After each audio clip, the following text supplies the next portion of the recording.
¿Cómo están, queridos estudiantes? Sean bienvenidos una vez más a la materia de Ciencias Naturales. Quien les habla, el profesor José Luis Chambi Barrientos, el día de hoy les estará enseñando un tema muy interesante: la reproducción, crecimiento y desarrollo de los seres humanos. Así que los invito a ponerse cómodos porque comenzamos de esta manera.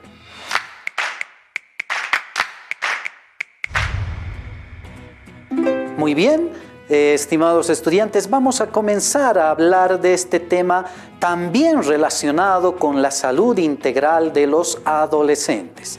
El día de hoy estaremos hablando de la reproducción, del crecimiento y del desarrollo humano. Lo primero que tenemos que recordar es, ¿qué es la reproducción? ¿Alguien tal vez recuerda? Si no es así, vamos a volver a recordar. La reproducción es una capacidad que tienen todos los seres vivos para dar origen a otros seres vivos de su misma especie.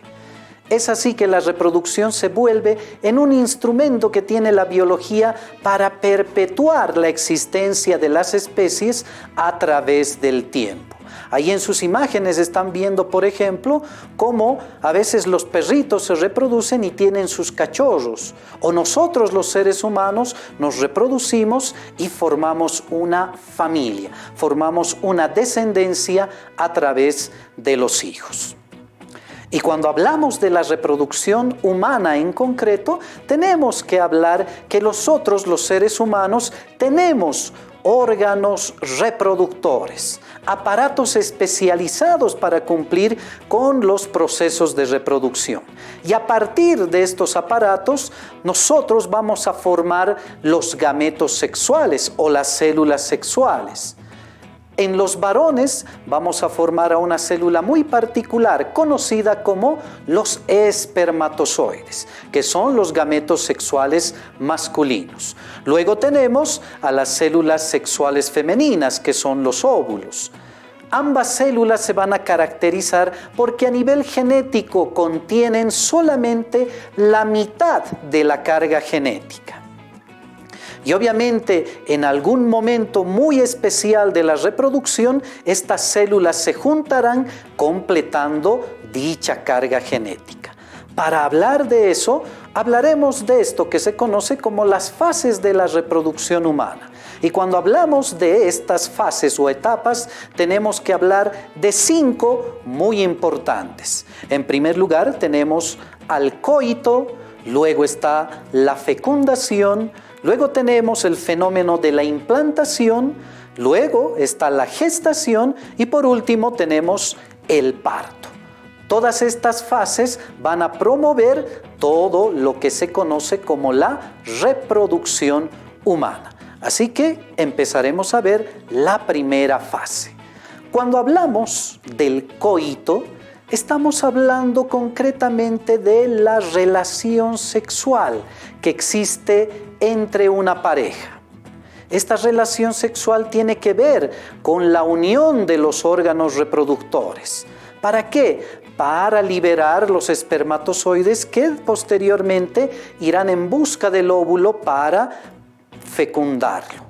El coito o relación sexual o cópula, como quieran llamar, va a ser la expresión más grande de amor, la expresión más grande de cariño que se tienen en una pareja. Posteriormente al acto sexual, les decía, se liberan los espermatozoides. El varón libera a través de la eyaculación millones de espermatozoides. Estos espermatozoides, gracias a su cola, que es un flagelo que lo utilizan para poder transportarse, empezarán a circular por el interior de los órganos reproductores femeninos, buscando al óvulo. Una vez que se produce ese encuentro, se va a dar un fenómeno esencial que va a iniciar con el proceso de la gestación. Este fenómeno se conoce como la fecundación. ¿Qué es la fecundación? Es la unión, es la fusión del óvulo y el espermatozoide. ¿Por qué se juntan? ¿Por qué se fusionan estas células? porque van a completar la carga genética que tienen. Si recordamos, los espermatozoides contienen 23 cromosomas y los óvulos también.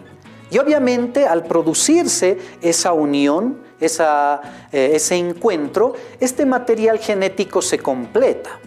Y si sumamos 23 cromosomas del espermatozoide más los 23 cromosomas del óvulo, vamos a tener una célula con 46 cromosomas. Esta nueva célula se conoce con el nombre de huevo o cigoto. Y obviamente al haber completado su carga genética, empezará su proceso de división, de reproducción. Y a partir de ello se empezará a gestar y se empezará a formar un nuevo ser humano. Esta nueva célula empieza su proceso de división, ingresando a una primera etapa llamada la etapa embrionaria. Este embrión va a ir bajando a través de las trompas de Falopio y va a llegar al órgano más importante del aparato reproductor femenino, que es el útero o la matriz. Y cuando el embrión llegue al interior de este órgano, se va a dar otro aspecto muy importante, la implantación. Como ustedes pueden ver en la pantalla, la implantación consiste en que el embrión se va a unir, se va a pegar a las paredes del útero. ¿Para qué? Para empezar su desarrollo gestacional, porque se va a alimentar de un tejido interno conocido como el endometrio, que le va a aportar nutrientes para que este embrión pueda desarrollarse y convertirse en un ser humano más adelante. Luego tenemos el proceso que es mucho más largo, el de gestación. Si ustedes recuerdan, nosotros los seres humanos generalmente vamos a gestarnos en aproximadamente 9 meses. Y durante todo este periodo nosotros sufrimos un proceso de transformación, de crecimiento y de desarrollo en el interior del vientre de la madre. Como pueden ver en sus imágenes, partimos del embrión que se implanta en el útero y este embrión con el paso del tiempo va a empezar a adoptar la forma de un ser humano. Posteriormente, a partir de los 2 meses, ya no nos vamos a llamar embriones, nos vamos a llamar fetos. ¿Por qué? Porque hasta ese tiempo nosotros ya hemos desarrollado las características y formas de un ser humano. Se puede reconocer la cabeza, los ojos, las extremidades superiores, las extremidades inferiores. Por lo tanto, a partir del 2º mes hasta el 9º mes, lo que vamos a hacer es crecer en volumen en el interior del vientre de la madre. Y producto de ese crecimiento es que nosotros vamos a ver a la mamá con la famosa barriguita, con la famosa pancita que va creciendo. ¿Por qué crece la panza de la mamá durante el embarazo? Porque en el interior de su organismo se está formando un nuevo ser humano, un bebé, que más adelante va a llegar a este mundo. ¿Y cómo va a llegar a este mundo? A través de una nueva etapa conocida como el trabajo de parto. ¿Qué es el parto? El parto se va a definir como la expulsión del feto del interior del vientre materno hacia el exterior. Lo que ven en la primera imagen, cuando nosotros nacemos, la mamá debe hacer un esfuerzo muy grande para podernos expulsar y que nosotros salgamos al exterior y empezar a respirar. Y un primer signo de vida después del trabajo de parto es el llanto. El llanto que nos va a producir el estar en un nuevo ambiente, el respirar el aire, que va a ser importante para la salud del nuevo ser. A partir de ello vamos a ser recién nacidos, vamos a ser neonatos. Pero no nos vamos a quedar ahí. Vamos a continuar nuestro proceso de ciclo vital. Y este proceso de ciclo vital tiene que ver con estos 2 términos. Vamos a crecer y nos vamos a desarrollar. Pero hay una diferencia muy importante que hay que tomar en cuenta. Cuando hablamos de crecimiento, estamos hablando del aumento de talla y peso que nosotros tenemos producto de la multiplicación de nuestras células. Mientras que el desarrollo va a ser el aumento de las capacidades corporales. Vale decir, nuestro organismo va a ir perfeccionando en su funcionamiento. Esa diferencia la tienen que tomar muy en cuenta porque crecer y desarrollarse no es lo mismo.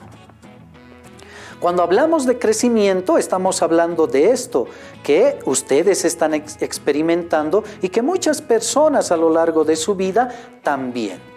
No se olviden que después del trabajo de parto hemos sido bebés, pero no nos hemos quedado siendo bebés, sino que hemos ido creciendo y nos hemos convertido en niños, en infantes. Más adelante nos hemos convertido en adolescentes, etapa en la cual ustedes, mis queridos estudiantes, se encuentran. Y aún así siguen creciendo porque más adelante vendrá la siguiente etapa, que es la juventud. Posteriormente a la juventud vendrá la adultez. Y bueno, como somos un organismo formado por células, en algún momento también nuestras células van a empezar a decrecer. Vale decir, su reproducción ya no va a ser tan buena por el paso del tiempo. Cuando hablamos de desarrollo, estamos hablando del perfeccionamiento de las funciones corporales. Cuando aprendemos a hablar, cuando aprendemos a caminar, o cuando vamos a la escuela y aprendemos a leer y escribir, y aprendemos muchas cosas que nuestros maestros nos enseñan. Algunos se dedicarán a ser profesionales, otros se dedicarán a cultivar su cuerpo. El cuerpo se va a perfeccionar. Cuando hablamos de factores que van a influir en este desarrollo, tenemos que hablar de estos tres: el factor genético, el biogeográfico y socioeconómico. El factor genético tiene que ver con aquel aporte del material genético que nos han hecho la mamá y el papá. Por eso hay rasgos físicos que tenemos nosotros que nos asemejan, que nos hacen parecer a nuestra mamá o a nuestro papá. En el factor biogeográfico tiene que ver mucho el contexto en el cual nos desarrollamos. Generalmente, las personas que vivimos en el área altiplánica somos un poco más tímidos respecto a las personas que viven en el oriente. Y otro tipo de factor, el socioeconómico, lo que vemos ahora en las clases virtuales, donde muchos asisten de forma semipresencial, pero otros se mantienen a través de las clases virtuales. Por lo tanto, habrá que tomar en cuenta todos estos factores relacionados con el crecimiento y desarrollo del ser humano. Muy bien, queridos estudiantes, espero que el tema que hemos desarrollado de hoy lo hayan tomado muy bien en cuenta. Los invito a revisar sus textos de aprendizaje del tercer trimestre, a seguirnos a través de nuestras redes sociales y a revisar la plataforma del Ministerio de Educación. Nos despedimos y nos vemos en una siguiente oportunidad. Chao, chao. Educa Bolivia 2021, año por la recuperación del derecho a la educación.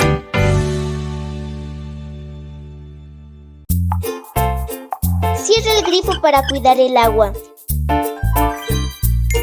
Educación para proteger la vida. Cuidemos el medio ambiente.